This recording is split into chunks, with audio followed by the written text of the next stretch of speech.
Namaste, angels. I'm here to do the general weekly reading for the week of February 26th through March 4th. And for all my new subscribers, first of all, welcome. Welcome to everybody. The way that I do my readings, I have several different types of readings. The weekly reading is the one where I tell you what's going on during the week, like all over the place, that may affect angelic and/or cosmic beings. And I focus all my readings on light beings, period, and their unions, should they have one, their divine partners. I also have weekly love reading where I just read romance and love cards. No like discussion about what's going on. We've already learned that in the weekly, I hope. And I do astrological forecasts. So based on astrological sign, 3 month forecast, quarterly forecast, where you can see what's going on with regard to love and/or general, and daily readings where I go over what happened on a particular day, on a given day in history, so that we can learn sort of why we're here, and for some, maybe even like who we are um, in this incarnation, and maybe who we may have been, who we are in terms of who we may have been in a past incarnation. So this week, there's a whole like shitload of stuff going on, between the celestial system and the calendar, both Gregorian and Hebrew, and what that might mean for us. So I better get into it. I just wanted to explain. So I'm going to begin with what's going on in the sky with it this week. And I get that information, what's going on in the sky, from www.astronomy.com. Sunday, February 26th. The new moon occurs at 9:58 a.m. 9:58 a.m. of course equaling 13 or 4 or 11:11. This would be Eastern Standard Time. At most new moons, our satellite tracks across the sky with the sun and remains hidden from view. But today, the alignment between the moon and sun is perfect, and people in the right locales can view a solar eclipse. So it's not just a new moon, but also a solar eclipse, the energy of which will last for about 6 months, by the way. Observers across most of South America and southwestern Africa will see the moon take at least a bite from the sun. The best views, however, come along a narrow path that runs through southern Chile and Argentina before crossing the Atlantic and reaching the coast of Angola. People there will witness an annular eclipse. The moon appears slightly smaller than the sun in the sky, so observers along this central track will see a ring of sunlight around the moon. It's going to look like a ring of fire. Because the eclipse is not total, people will need to use safe solar filters to view it directly. So if you're in one of these locations where you're lucky enough to see it, make sure you protect your eyes. Mars continues to put on a nice show these February evenings. It appears 25 degrees high in the west once twilight fades into darkness, though it's easier to find by looking 11 degrees, of course, which is about 1.5 binocular fields, to the upper left of brilliant Venus. The magnitude of the 1.3 red planet lies among the background stars of Pisces, the fish. Although this is normally a rather unremarkable region, it currently also hosts the distant planet Uranus. Mars passes just 34 feet north of its sixth magnitude neighbor this evening, and the two appear within 1 degree of each other both yesterday and tomorrow evenings. So they're talking about the 25th as well, which is today, the day on which I'm recording this, and the 27th. Mars and Uranus also very close to one another on those days. And I don't know if you guys are noticing all these sevens, but it was 25 degrees equals 7, 34 feet equals 7. And I saw another one. Maybe I didn't get up to it yet. That's close enough that both worlds appear within a single low power telescope field of view. So you don't even need a fancy one to see both planets at once. Mars presents a 4.6-inch diameter disk, while Uranus, despite lying 10 times farther away, spans 3.4 inches. Okay, there's the other 7. Neither object shows any detail, but the ruddy color of Mars contrasts nicely with the blue-green of Uranus. Monday, February 27th. Tonight will be a great time to get to know Lepus the Hare, one of the sky's lesser-known constellations. Approximately a dozen medium bright stars from Lepus, which is spelled Lepus, which sits directly below, that is south of, Orion the Hunter. Lepus is mid-sized constellation out of the 88 star patterns that cover the sky. Lepus ranks 51st in size. It covers 290 square degrees, or about 0.7% of the sky. So I'm sure you guys heard the double eights, the 88, and the 290, the 29 or 11. Lepus has 2 named stars, magnitude 2.6. Arneb, also known as Alpha Leporis, and magnitude 2.9, again 11. Nihal, also known as Beta Leporis. The best date to see the constellation when it lies opposite the sun in the sky as seen from Earth, and that date is December 14th. But because it sits too close, and so close to Orion, it's easy to see throughout the northern hemisphere's winter. Just don't look for it around June 15th, because that's when the sun is in Lepus's part of the sky. Tuesday, February 28th. Head out tomorrow night, an hour after sunset, and locate Mars. Although the red planet shines at a magnitude 1.3, it lies low in the western sky, but you'll have to have some help. Look for the reddish point, not quite 5 degrees northwest of the waxing crescent moon. At the time, our lone natural satellite will appear 15% illuminated. Wednesday, March 1st. As I write this, I don't know if March will come in like a lion or a lamb, but if your sky is clear, you can spot the celestial lion tonight. Look toward the east for the constellation Leo the Lion.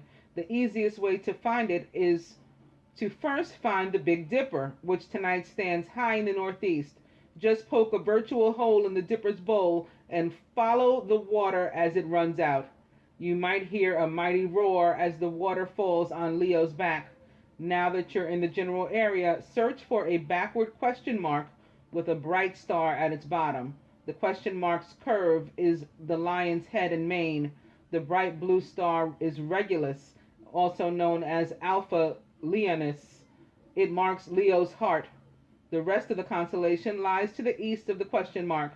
Look for a triangle of stars with bright Denebola, which is also called Beta Leonis, marking the tips Leo's tail. March 2nd, which is Thursday, one of the greatest of all telescope targets, Saturn, rises in the southeast tomorrow morning at 2:30 a.m. local time. The ringed world resides in the constellation Sagittarius the Archer, near the star's pattern's border with the Serpent Bearer. It now shines at a magnitude of 0.5. Use a magnification of 100 times in a 3-inch or larger telescope, and you'll see Saturn's magnificent rings tilted 27 degrees, or 9, into our line of sight. Look for a dark line called the Cassini division near the ring's outer edge. This 2,900 mile wide, or 11, wide gap separates the outermost A ring from the brighter B ring. Saturn shows a 16-inch diameter disk surrounded by a stunning ring system that spans 36 inches, or 9. Friday, March 3rd. The moon is at perigee, the closest point in the orbit of Earth, at 3 a.m. Eastern Standard Time. It will then lie 229,324 miles away, but because the moon's orbit is not circular, its distance from the Earth varies by some 13%. Still, this morning's perigee is the second farthest during 2017. The only perigee further will occur in September, when the moon will lie 798 miles farther away. And lastly, for this week's reading, Saturday, March 4th, Head outdoors around 10:30 p.m. local time and look for the sky's fourth brightest star rising in the east. It's Arcturus, also known as Alpha Bootis, the luminary in the constellation Boots, the herdsman. The easiest way to find Arcturus is to first find the Big Dipper, which tonight stands high in the northeast. Note that the dipper's handle is curved.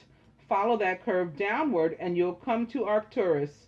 Because the handle's curve is also part of a circle called the arc, use the old phrase, follow the arc to Arcturus, to remember how to locate the orange star. And lastly, for the week, Sunday, March 5th, the first quarter moon occurs at 6:32 a.m. Eastern Standard Time, or 11. If you watch carefully, you may see the half-lit orb rising in the northeast just past noon local time. Geometrically, first quarter means the sun-earth-moon angle equals 90 degrees, 9. When this angle where Earth always represents the vertex is 0 degrees, we experience new moon. That's when the moon and the sun line up at 180 degrees. The full moon lies opposite the sun as we see it and dominates the night. And when the angle is at 270 degrees, the last quarter moon rises at midnight and sets 12 hours later. Okay, so what else is going on this week? Well, Tuesday, the 28th, is what's known as Fat Tuesday. What is Fat Tuesday? Well, and this is from Wikipedia. Mardi Gras, or Fat Tuesday, in English refers to the events of the carnival celebrations, beginning on or after the Christian feast of the Epiphany, or Three Kings Day, and culminating in the day before Ash Wednesday. Mardi Gras is French for Fat Tuesday, reflecting the practice of the last night of eating richer fatty foods before the ritual fasting of the Lenten season. Related popular practices are also associated with Shrovetide celebrations before the fasting and religious obligations associated with the penitential season of Lent.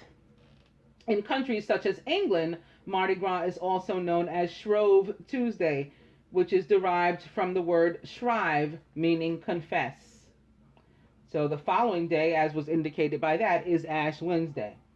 Ash Wednesday, a day of fasting, is the first day of the Lent season in Western Christianity. It occurs 46 days or 40 fasting days if the 6 Sundays, which are not days of fast, are excluded, before Easter, and can fall as early as February 4th or as late as March 10th. Ash Wednesday is observed by many Western Christians, including Anglicans, Lutherans, Methodists, Presbyterians, and Roman Catholics. According to the canonical Gospels of Matthew, Mark, and Luke, Jesus Christ spent 40 days fasting in the desert, where he endured temptation by Satan. Lent originated as a mirroring of this, fasting 40 days as preparation for Easter. Every Sunday was seen as a commemoration of the Sunday of Christ's resurrection, as a feast day on which fasting was inappropriate. Accordingly, Christians fasted from Monday to Saturday, or 6 days, during 6 weeks, and from Wednesday to Saturday, or 4 days, in the preceding week, thus making up the number 40 days. Orthodox do this 40 days in a row, so they fast every day, including Sunday. Ash Wednesday derives its name from the practice of blessing ashes made from palm branches blessed on the previous year's Palm Sunday, and placing them on the heads of participants to the accompaniment of the words, "Repent and believe in the gospel," or "Remember that you are dust, and to dust you shall return." What else is going on? Okay, so we got the new moon. We got what's going on the whole week.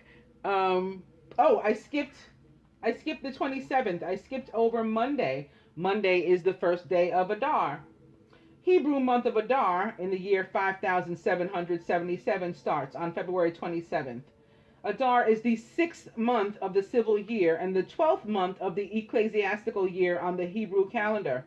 In leap years, this month becomes the 13th month, and its name is changed to Adar the 2nd, because it is preceded by a 30-day intercalary month called Adar, which is also called Adar the First. Year 5777, however, is not a leap year.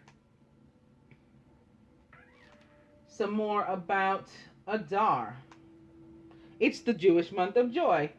Let's see if I can find what I was going to read about it. Adar is the 12th month on the Jewish calendar, counting from Nisan. When Adar enters, joy increases, the Talmud tells us. Most months on the Hebrew calendar contain special days, but Adar is itself a special time. The joy reaches its climax on the 14th of the month as we celebrate Mordecai and Esther's triumph over the wicked Haman. Upon close inspection, the miracle of Purim appears somewhat unmiraculous. No sea was split, no oil burned for 8 days and nights. Rather, it seems the Jews were saved through a series of fortuitous coincidences. The salvation may have come through political maneuvering and other natural means, but God's hand was behind it all, our sages explain. The spirit of Purim permeates the entire month, making it a time of unparalleled rejoicing and good mazel, which means fortune, for Jewish people or Hebrew people. During a leap year on the Jewish calendar, which again this is not one, which occurs 7 times in a 19-year cycle, which is approximately every 3 years, the Jewish calendar has 13 months instead of the regular 12. The added month is called Adar the First and is inserted before this month of Adar, termed Adar the Second in leap years. The additional month aligns the lunar months with the solar year, ensuring that the holidays fall in the proper seasons. And I just wanted to tell you about one day during the month, and it is Adar the First. The 9th plague to strike the Egyptians for their refusal to release the children of Israel is recognized on this day in the year 1313 BC. It's said to have occurred. The plague of darkness wasn't one where, it was like something tangible like the others, like people were attacked by a locust or the first son died. This was literal darkness where you couldn't see. And I was drawn to a reading about the darkness within in connection to this. In this week's Parsha, the last 3 plagues befall Egypt before the people of Israel leave their slavery. The 9th plague, darkness, is described in these words: No man saw his brother, neither did anyone rise from his place.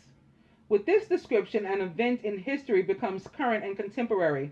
The plague of darkness becomes part of the timeless history of man, symbolic of analogous afflictions that admit no immunity. Simple physical darkness of the night becomes a malady of the individual and of the soul. There is no blindness like the selfishness that blocks other men from one's vision, the darkness that prevents one man from seeing his brother. This is the plague, the way it directed outwardly. Another aspect of the darkness affliction is satisfaction with what one is, and the stagnation that keeps man from growing, from rising from his place. There is a smug arrogance in the very common statement people actually make, I am a good man. Such people are blind to their own shortcomings, and they become insufferable. They never dare to entertain the possibility that they might be imperfect. These are the universals in the plague of darkness: the self-centeredness that excludes other men from consideration, and the contentedness that assures us we have attained the epitome of goodness. Darkness keeps us from seeing others as ourselves. And like I always try to remember to say, there but for the grace of God go I, seeing others as ourselves. Other things occur during this month, such as the birth and death of Moses, and we'll go over that in the week in which it falls, which I think is next week. For now, cards. I'm beginning with the Knight of Water. However, I saw a lot of funky cards as I was shuffling. They may show up here. The Seven of Air, the Seven of Fire, the Nine of Fire, which I like, but, you know, coupled with those other ones, I'm like, ugh, like it's one of those weeks we got to be defensive. The Knight of Water, however, is awesome. He's emotional, romantic, enthusiastic, and contemplative. Falling in love or wedding proposals, the need to balance emotions, and an invitation to a social event is also possible. Opening to the Chariot, also a water sign, Cancer actually, but it can represent any of the others. An important achievement, self-discipline and willpower, public recognition. So yes, the Knight of Water can represent this Cancer or Pisces, which is more likely, at least from what we've read so far, and given the time of year it is, and also Scorpio, which I guess is also likely since Mars is so prominent this week and Mars rules Scorpio.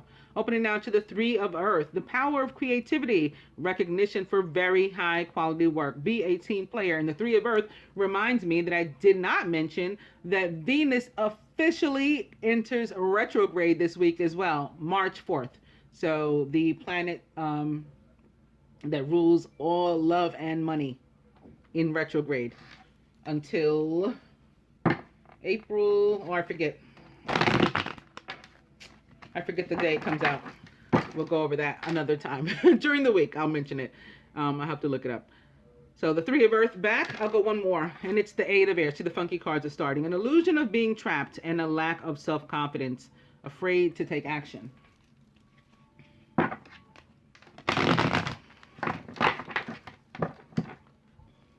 Speaking of retrograde, Jupiter already in retrograde, of course, until June 9th.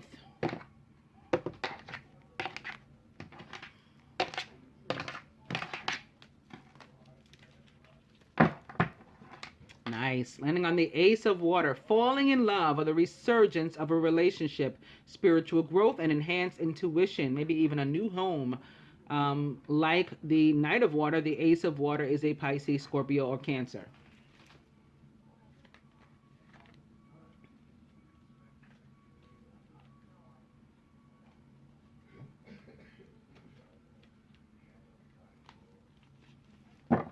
And here we go. The overall energy is the Five of Fire. Competing goals, bothersome details, conflict with others.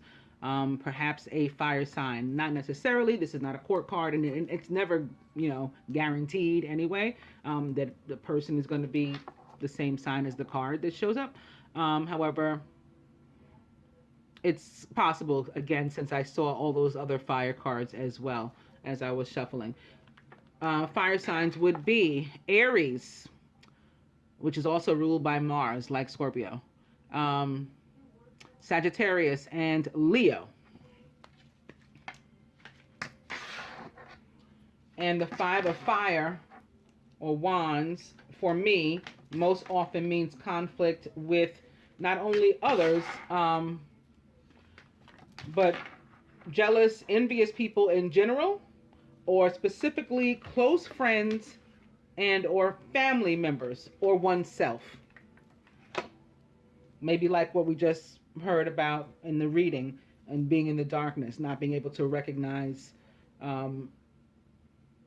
one's self as imperfect. So maybe some sort of fight within as part of getting to know oneself.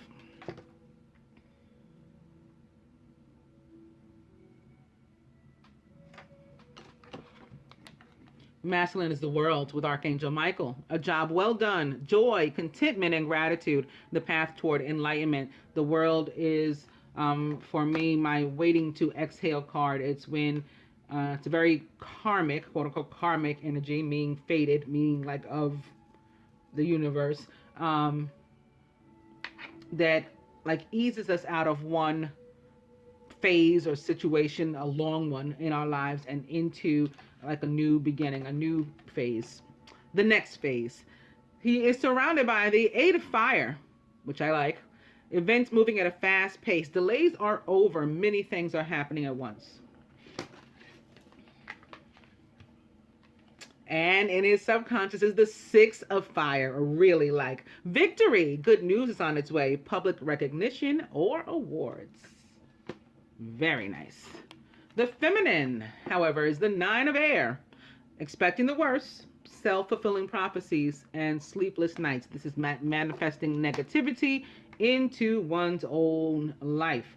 Maybe perhaps another reason for the Five of Fire. However, when I picked it up, behind it, upright, is Major Arcana card number 4, the Emperor, which represents the sign of Aries.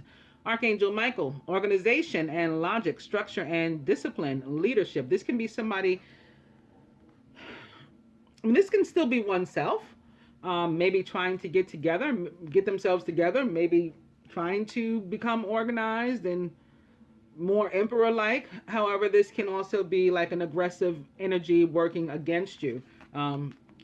Again, the conflict with others. And I'm thinking that's the more likely, because also behind it, also upright, is Major Arcana card number 8, Justice, with Archangel Raguel. Fair and just decisions. Do what you know is right and stand up for your beliefs. So some of us may be having it out one way or another, perhaps in a legal battle with a fire sign, perhaps particularly an Aries, or somebody, of this kind of energy, of any sign that's being like aggressive in an unattractive way, not, in a hot way. And like overbearing, controlling, and that's causing this kind of energy, 5 of Fire, this conflict.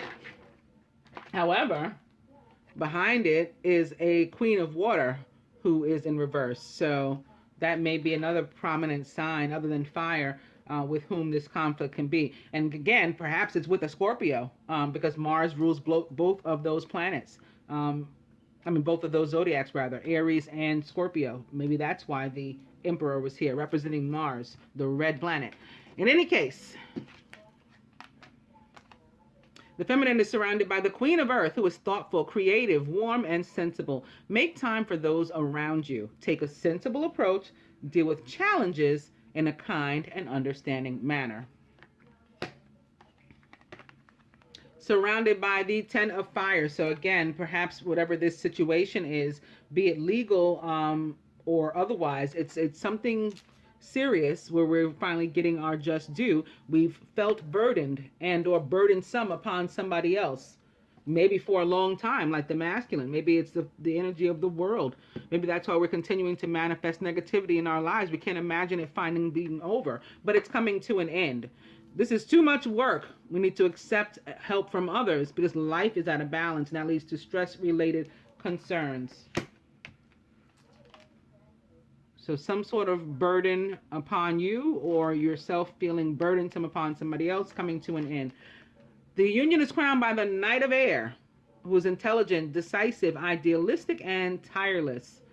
Events that occur with great speed. Take time to carefully review your options so you can come up with creative solutions. The Knight of Air is also a Gemini, Aquarius, or a Libra. Perhaps a Libra. Maybe that's why Justice showed up here, although it can, represent any air sign or any sign, period, for the purposes of a reading. But the Knight of Air usually comes through to either bring or warn of like confusion and chaos. So he's running this way toward this 9 of Air. Maybe there's an air sign energy that's causing this, maybe. More air is at the root, and it's very positive and happy. So maybe the Knight of Air is going to save the day, going to get you out of this funk. At the root is the Star, Major Arcana called the Star, which is another 8, by the way. We had 8 Justice with Libra, and now this is an 8, the Star, Aquarius, with Archangel Jophiel. Happy times. Make positive, long-term, optimistic plans because you are on the right path.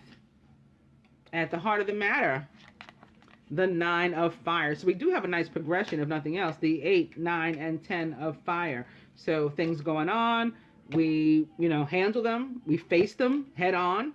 Look at the way she's facing this situation. which are usually positive things when you see the 8 of fire. It's communication coming at you. It's things finally moving that may have been stagnant, maybe because of this energy of the world, that a phase finally ended. This is what was holding things in a stagnant place, non-moving. Now we're getting moving with the 8 of air. We're facing those new, perhaps in some cases, challenges, or in some aspects, some respects, challenges. Whatever it is, we're facing it head on. We're protecting ourselves. We plan to win. We expect to win. We will win. This is the mentality. This is that we're going into it with. This is what's on the subconscious. It's sitting next to the star, which is the wishes granted card of not only the major arcana but the tarot, and also sitting next to the 10 of fire, which indicates that any kind of overbearing energy that we were experiencing is coming to an end. I will go ahead and pull the next card, and it is also a fire card. I was pulling it to clarify the Knight of Air.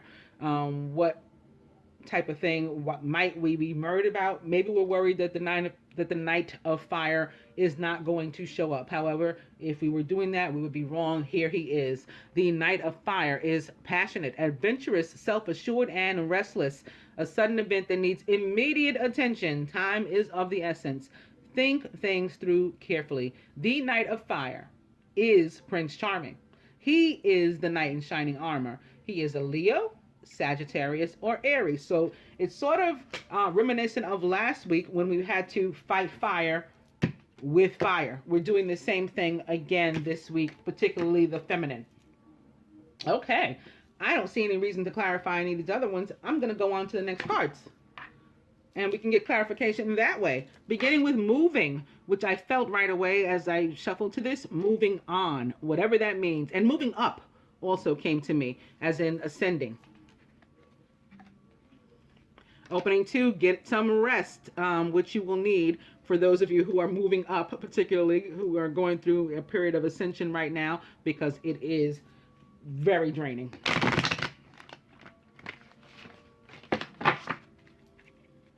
Moving back. And opening 2, take the next step now.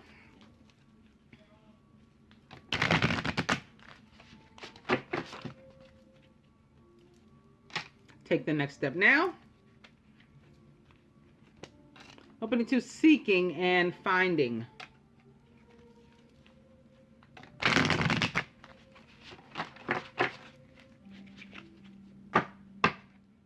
Take the next step now. I think that this is, toward that joy that we're walking into this month.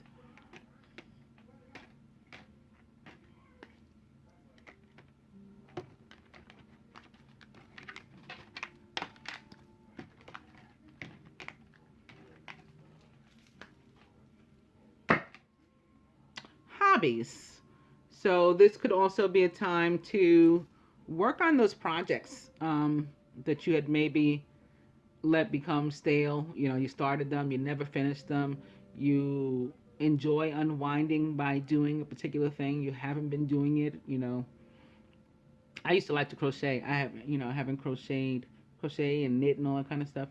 And I do it when I took the subway to work. I'd even do it then. Like, I'd have it in my bag and I'd pull it out, and as I rode from Manhattan to Queens, I would crochet or knit or something. When I found it peaceful.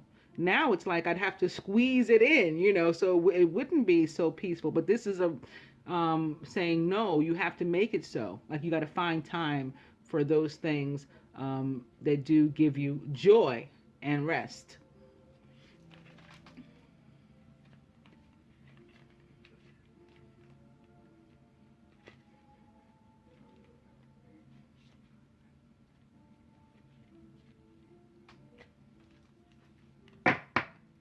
And the overall energy from this deck is realizations and epiphanies.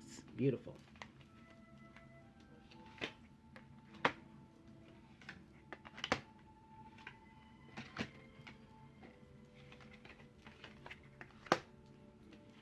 These are my Doreen Virtue Butterfly Oracle cards, by the way, for life changes. Because we are all going through, certainly in my opinion at least, a metamorphosis and major life changes like a butterfly.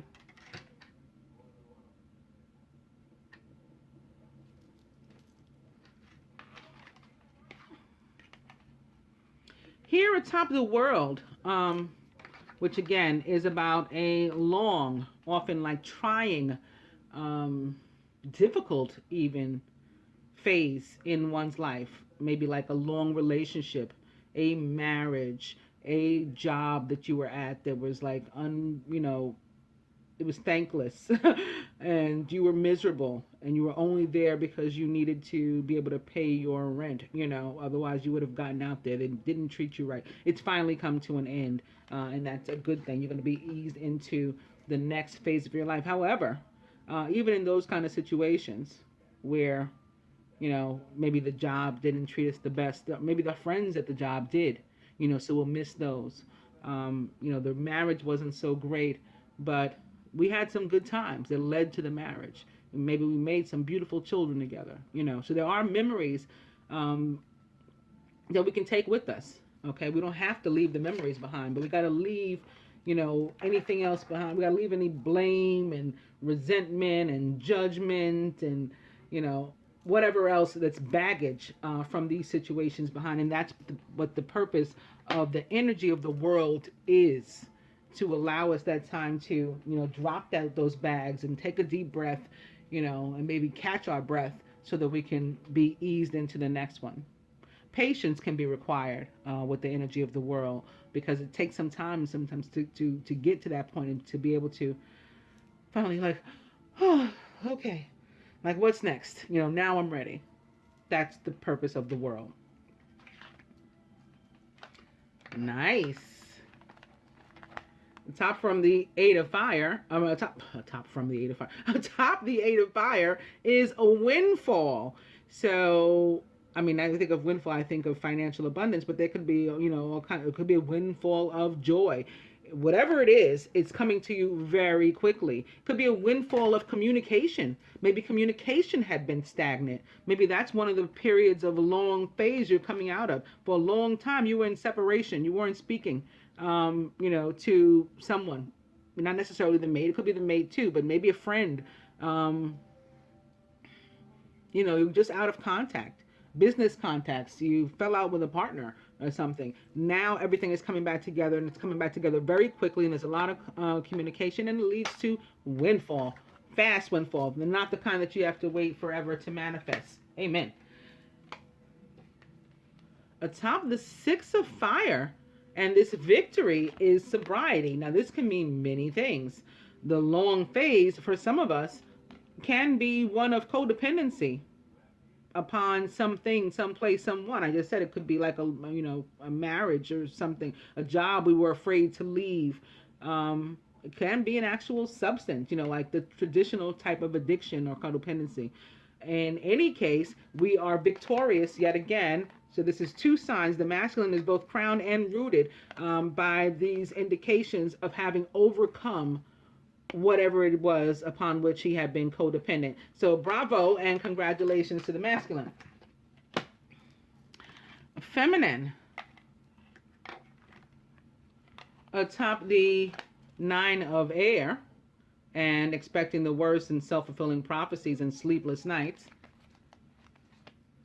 to which we added the Knight of Fire to find out what was going on. We're worried. We're in our head. We're being like air signy, making things up. But the Knight of Fire is on his way. That we have created for ourselves an emotional roller coaster in doing so. So we got to chill out, feminine. Relax and know that everything is going to be fine. Everything is moving forward, just like we said. So here we have moving atop the Queen of Earth, who again is thoughtful, creative, warm, and sensible. So regardless of in what direction we're moving or how we're moving, how this is meant for us, I don't think it's necessarily a physical move in this case. I already told you I was feeling like ascension, and I was feeling like just moving on in general, metaphoric sense.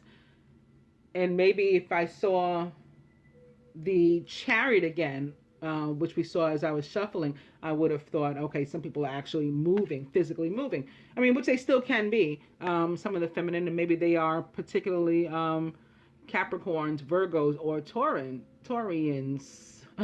um, but whether they are or not, this is about moving forward in a positive direction that would allow us to deal with challenges in a kind and understanding manner, but also to make time for those around us, including ourselves, and maybe something similar along the lines of what I was talking about before with the hobbies. And what is changing? Before, we were out of balance. We were doing maybe all the work. We didn't have help. We felt burdened. We felt burdensome upon somebody else, maybe codependent. That's all changing. But what it is, the thing that's changing and the thing that we were dealing with is relationship dynamics. That's what's changing. So we're finally going to share the weight with somebody else. This can mean a few things. It's diagonal here to the masculine's world. Some of us may be going through the world too. And it can be that, but it can also be, so it can be that we're sharing the world in like when a relationship is ending. And so, we're splitting 50-50. You take those, woes and fond memories, and I take these woes and fond memories. We're even. It can be that. And at the same time, it can be a new relationship. So this, again, feeling of, just unhappy, burdensome, coming to a complete end and changing for the better, changing relationship dynamics in a really positive way, allowing you to move on. That can lead to an emotional roller coaster, but know that all is well. Crowning. Atop the Knight of Air is finances. So for some, that being one of the things that's changing. Again, this can be a long job that somebody finally quit. This can still be a divorce or something. You're getting your half of, the money or the assets or whatever. This can be some other sort of settlement or judgment. We do have finances here, diagonal, crossing, windfall for the masculine. So maybe that's going to allow them to move in with a feminine. Maybe when he gets this money or whatever, and that's going to be part of the right relationship dynamics that change. He's going to say, move in with me. I finally can, have the finances, the windfall, and I'm no longer codependent on my old relationship. I left that woman, man, whatever that was. I can be with you. We can change our relationship dynamic completely. At the root, speaking of changing your mind. So maybe changing your mind from one situation, your focus, not just your mind in that sense, but your focus rather, to something new, right? Moving on again. And this is something that you want, to which you want to change your mind, to which you want to change your focus, because it sits here as top the star, which is the wishes granted card. At the heart of the matter, seeking and finding. So this is, again, wishes granted. This is getting what you want. The Lord, the scriptures say, ask for and you shall receive. And that's what this is. Knock, and there'll be an answer. Seeking and finding. We need help with the finances. Here it is. Here's the windfall. We need out of this situation. Here comes Archangel Michael with the energy of the world to ease us out of this situation. We want to move on. Here is some warm energy of the Queen of Earth to help us to do that. We want to change our mind, change our focus from one thing to another. We're tired of being burdened, tired of being burdensome, want to move forward in a positive direction. We find the answer to that. We find the help we need to do that. We find the sobriety, the detoxification, that weight lifted, clear mind, clear body, able to physically move and to move in a mental sense too. All awesome.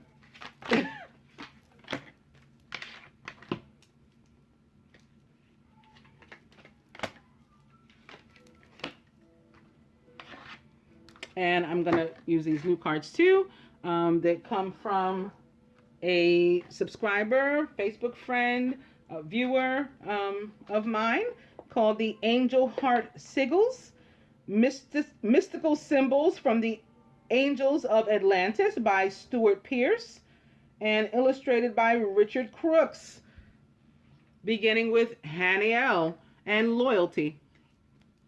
So hashtag fan mail, like that statue of Isis that I have, which was my first piece of fan mail. It used to sit here. I moved it. And opening to Haniel again and victory. So double victory, because we got victory sitting right here.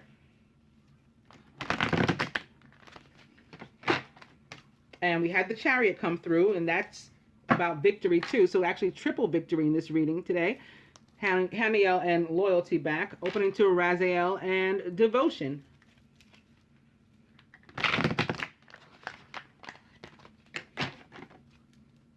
Haniel and loyalty back. I'm not going to spend too much time shuffling this one, because I'm excited to see what else we got.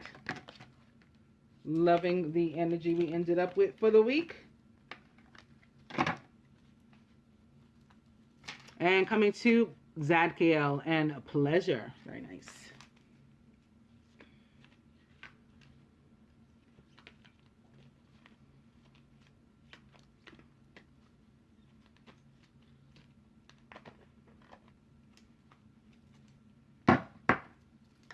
And the overall energy is Sandalphon and assurance. And right away, what popped into my head, this song, Blessed Assurance. It's a gospel song. I'm going to look it up. I don't know all the words, but I can like sort of hear it in my head right now.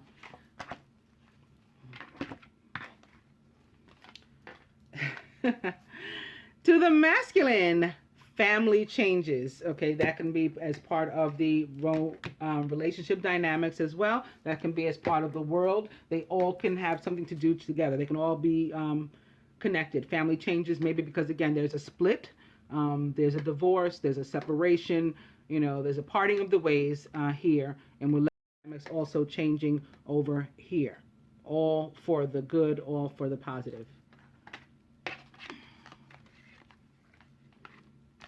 To the feminine, you are stronger than you know. So Spirit reminding us, no need to do this panicking 9 of air thing that we tend to do all the time. To the masculine, more money, more money, more money. It is the Page of Earth, who is scholarly, dependable, patient, and successful. Also a Capricorn, Virgo, or Taurus, like the other cards we've seen. The Queen of Earth that sits here. Good news about financial matters. Yeah, a windfall and finances. Wanting to do something more challenging, maybe move in with your woman, your man, and maybe even a new area of study. You might be changing your mind about, you know, going back to school after all these years or something. You hadn't planned on it, now you do. You got the windfall, let me go to school. Feminine, the 8 of air. Okay, so this is a warning. This kind of advice is a warning to avoid this type of energy.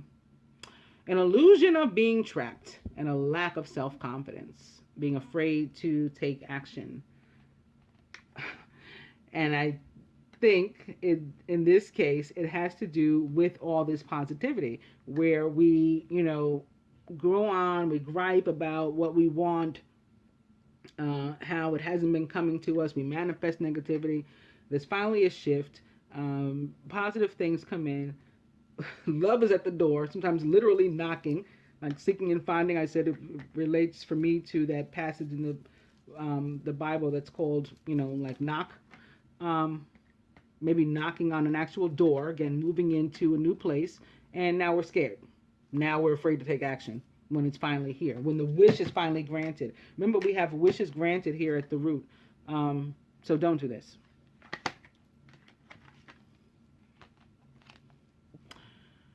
To the masculine, from my new oracle cards, is Archangel Michael and boldness. So I will read that to you from the book.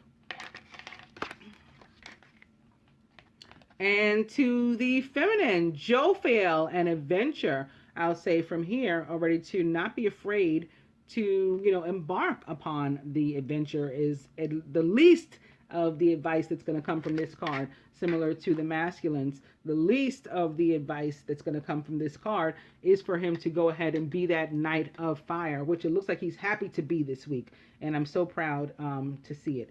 But again, the six of fire that's underneath here, the victory, the 8 of fire, things going his way, the finances, the windfall, he's in a position to be that true, king that he is this week, to feel it in his soul, to know himself this week with this boldness. That's at a minimum. We're going to see what else it says according to the authors. Michael, the cosmic leader. And boldness. Michael's heart sigil leads us to the expiation and atonement of all karma. In this moment, it is overshadowing your life, encouraging you to dwell with determination, foresight, and boldness, to equip yourself with the zeal that is necessary to move through any challenge, as well as with boldness. You will face this test, seeing it as another reckoning for the majesty of your soul. Didn't I just call you a king? That's why you're majestic. The majesty of your soul. Through strife, we develop spiritual muscle and flexing wisdom. That sounds sexy. And then are vindicated by the presence of all that is right and true, that justice that sits here underneath the 5 of fire. Thereby, we accrue blessings, windfalls, for nothing goes unnoticed by the holy angels of Atlantis, ever vigilant, always wise, inexorably loving. They live through the jet stream of bold, clear, loving truth. If you chant Ho, H-O-H, through the solar plexus, the Manipura is another name for the solar plexus, to fire your spiritual blessings and lineage to the archetype of boldness. So I guess they're saying that some believe that if you chant that sound, you're going to embody this boldness. For the feminine, Jophiel, the holy liberator, adventure. Many of us are called to unique pilgrimages at this fabled time of soul striding, drawn particularly by the wondrous astrological evolutions that are taking place, mirroring the many internal shifts that we feel as we repair the schism between mind and body. One of these great pilgrimages is Machu Picchu, which always produces upliftment in our beings in anticipation of powerful evolution. Adventures can be risky, bold, I guess to partner with the masculine, and involving uncertain outcomes that we're worried about, clearly with the 8 and 9 of air here. In this, our soul is kept alive as we face the challenges, like only a queen of earth can do, fearlessly revealing unexpected possibilities. Jophiel also wants you to look at the angelic orb in the far right of the photo and see how it heralds the wonder of adventure in your own life. Once you felt the orb, gaze on Jophiel's heart sigil for an extra boost for your soul's adventure through this incarnation. Chant Hai through Ajna, the 6th chakra, to determine what your possible journey can be as you see life as a daring adventure. I hope that you guys enjoyed the weekly reading. I'll be back with love and the new moon. Namaste, angels.